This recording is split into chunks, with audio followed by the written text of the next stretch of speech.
দেশের বৌদ্ধ সম্প্রদায়ের প্রধান ধর্মীয় উৎসব বৌদ্ধ পূর্ণিমা আজ। বৌদ্ধ ধর্ম মতে ২৫০০ বছর আগে এই দিনে মহামতি গৌতম বুদ্ধ ধরায় আবির্ভূত হয়েছিলেন। তার জন্ম বোধি লাভ ও মহাপ্রয়াণ বৈশাখী পূর্ণিমার দিনে হয়েছিল বলে এর অপর নাম বৌদ্ধ পূর্ণিমা। রাজধানী সহ সারা দেশের বৌদ্ধ বিহারগুলোতে নানা আয়োজনে দিবসটি পালিত হবে। বৌদ্ধ বিহারগুলোতে বৌদ্ধ পূজা, প্রদীপ প্রজ্বলন, শান্তি শোভাযাত্রা, ধর্মীয় আলোচনা সভা হবে। এছাড়াও প্রভাত ফেরি, সমবেত প্রার্থনা ও আলোচনা সভাও অনুষ্ঠিত হবে। গোটা মানবজাতির সর্বাঙ্গীন শান্তি ও মঙ্গল কামনায় করা হবে বিশেষ প্রার্থনা।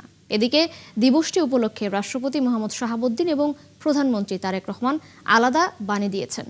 রাষ্ট্রপতি বলেছেন, বৌদ্ধের পঞ্চনীতি আত্মিক, পারিবারিক ও সামাজিক উন্নয়নে অনন্য এক দিক নির্দেশনা। আর প্রধানমন্ত্রী তারেক রহমান বলেছেন, বর্তমান বিশ্বে সংঘাত, বিদ্বেষ ও অসহিঞ্চুতার প্রেক্ষাপটে তার মানবিকতা ও শান্তির বাণী গুরুত্বপূর্ণ প্রেরণা হতে পারে।